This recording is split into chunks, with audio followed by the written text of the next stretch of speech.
ಮಕ್ಕಳು ಅನಾಥ ಮಕ್ಕಳಿರ್ತಾರೆ, ಬಂಧಿಸಲ್ಪಟ್ಟ ಮಕ್ಕಳಿರ್ತಾರೆ. ಈ ಮಕ್ಕಳನ್ನ ಕಾನೂನು ನೋಡಿ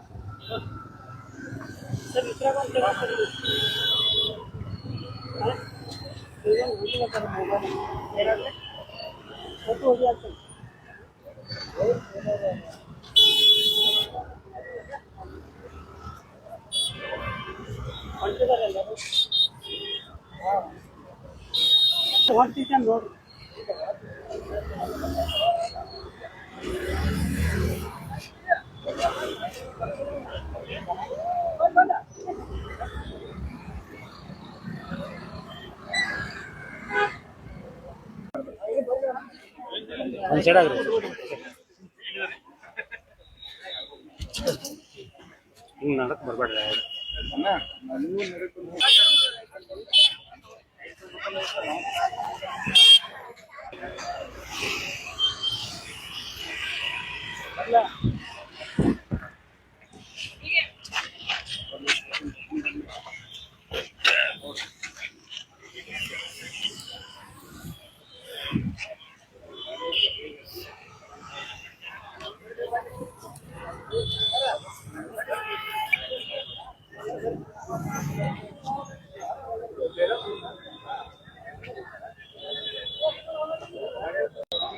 ನಮಸ್ಕಾರ, ನನ್ನ ಹೆಸರು ಪರ್ವೀನ್ ಅಂತ, ಜಿಲ್ಲಾ ಮಕ್ಕಳ ರಕ್ಷಣಾಧಿಕಾರಿಗಳು ಬೆಳಗಾವಿ.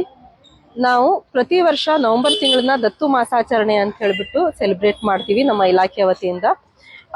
ಇವತ್ತು ಮಕ್ಕಳ ದಿನಾಚರಣೆ ಹಾಗೂ ದತ್ತು ಮಾಸಾಚರಣೆ ಅಂಗವಾಗಿ ನಾವು ಬೆಳಗಾವಿ ಜಿಲ್ಲೆನಲ್ಲಿ DC ಆಫೀಸ್ ಆವರಣದಿಂದ ಗೋವಾಸ್ವರೆಗೆ ಒಂದು ಬೈಕ್ ರ್ಯಾಲಿಯನ್ನ ಏರ್ಪಡಿಸಿದೀವಿ. ಈ ಬೈಕ್ ರ್ಯಾಲಿಯ ಮುಖ್ಯ ಉದ್ದೇಶ ಏನಂದ್ರೆ, ದತ್ತು ಮಾಸಾಚರಣೆ ಅಂಗವಾಗಿ ಇಲ್ಲೀಗಲ್ ದತ್ತು ಏನ್ ಪಡಿತಾರೆ, ಕಾನೂನು ಬಾಹಿರವಾಗಿ ದತ್ತು ಪಡೆಯೋದು ನಿಲ್ಲಬೇಕು. ಕಾನೂನಿನ ಪ್ರಕಾರ ಕಾರಾ ಒಂದು ವೆಬ್ಸೈಟ್ ನಲ್ಲಿ ರಿಜಿಸ್ಟರ್ ಮಾಡೋದ್ರ ಮುಖಾಂತರ ದತ್ತು ಸ್ವೀಕರಿಸಬೇಕು.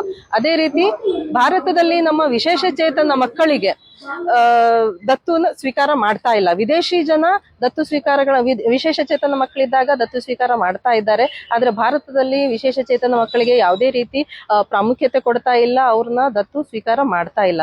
ಹಾಗಾಗಿ ಈ ಕುರಿತು ಇವತ್ತು ಜಾಗೃತಿ ಮೂಡಿಸ್ಬೇಕನ್ನೋ ನಿಟ್ಟಿನಲ್ಲಿ ನಾವು ಇದೊಂದು ವಿಶೇಷ ಟ್ಯಾಗ್ ಲೈನ್ ಜೊತೆಗೆ ಬೈಕ್ ರ್ಯಾಲಿ ಕಾರ್ಯಕ್ರಮವನ್ನು ಹಮ್ಮಿಕೊಂಡಿದ್ದೀವಿ. ಈ ಬೈಕ್ ರ್ಯಾಲಿ ಕಾರ್ಯಕ್ರಮಕ್ಕೆ ನಮಗೆ CWC ಕಮಿಟಿಯವರು, ಅದೇ ರೀತಿ ನಗರ ಮತ್ತು ಗ್ರಾಮೀಣ ಮಹಿಳಾ ಮತ್ತು ಮಕ್ಕಳ ಅಭಿವೃದ್ಧಿ ಇಲಾಖೆಯ ಶಿಶುಭಿವೃದ್ಧಿ ಯೋಜನಾಧಿಕಾರಿಗಳು ಹಾಗೂ ಅವರ ತಂಡ, ಅದೇ ರೀತಿ ಮಲ್ಲಿಕಾರ್ಜುನ್ ಫೌಂಡೇಶನ್, ಆಮೇಲೆ ಮಹಿಳಾ ಕಲ್ಯಾಣ ಸಂಸ್ಥೆ, ಇವರೆಲ್ಲ ನಮಗೆ ಸಹಕಾರ ನೀಡಿದ್ದಾರೆ. ಇವರೆಲ್ಲ ಸಹಕಾರ ವತಿಯಿಂದ ನಾವು ಇವತ್ತು ಯಶಸ್ವಿಯಾಗಿ ಬೈಕ್ ರ್ಯಾಲಿಯನ್ನ ಹಮ್ಮಿಕೊಳ್ತೀವಿ. ಈ ಒಂದು ಜಾಗೃತಿ ಕಾರ್ಯಕ್ರಮಕ್ಕೆ ನಮಗೆ ಮಾಧ್ಯಮದವರ ಸಪೋರ್ಟ್ ಕೂಡ ಬೇಕಾಗಿದೆ. ಪೊಲೀಸ್ ಇಲಾಖೆಯವರು ನಮಗೆ ಸಪೋರ್ಟ್ ನೀಡಿದ್ದಾರೆ. ಮಾನ್ಯ ಪೊಲೀಸ್ ಆಯುಕ್ತರನ್ನು ಭೇಟಿಯಾಗಿ ಈ ತರ ಒಂದು ಕಾರ್ಯಕ್ರಮ ಮಾಡ್ತೀವಿ ಅಂದಾಗ ಅವರು ಹೌದು ಇದ್ರ ಅವಶ್ಯಕತೆ ಇದೆ, ಖಂಡಿತ ಮಾಡಿ ಸಪೋರ್ಟ್ ನೀಡ್ತೀವಿ ಅಂತ ಹೇಳ್ಬಿಟ್ಟು ಅವರು ಸಹ ಹೇಳಿದ್ರು. ಅದೇ ರೀತಿ ಮಾನ್ಯ ಜಿಲ್ಲಾಧಿಕಾರಿ ಅವರು, CEO, ಜಿಲ್ಲಾ ಪಂಚಾಯತ್ ಇವರು ಕೂಡ ನಮಗೆ ಸಪೋರ್ಟ್ ನ ನೀಡಿದ್ದಾರೆ. ಹಾಗಾಗಿ ಈ ಕಾರ್ಯಕ್ರಮವನ್ನು ಇವತ್ತು ಯಶಸ್ವಿಯಾಗಿ ಮಾಡ್ಬೇಕಂತ ಅನ್ಕೊಂಡಿದೀವಿ.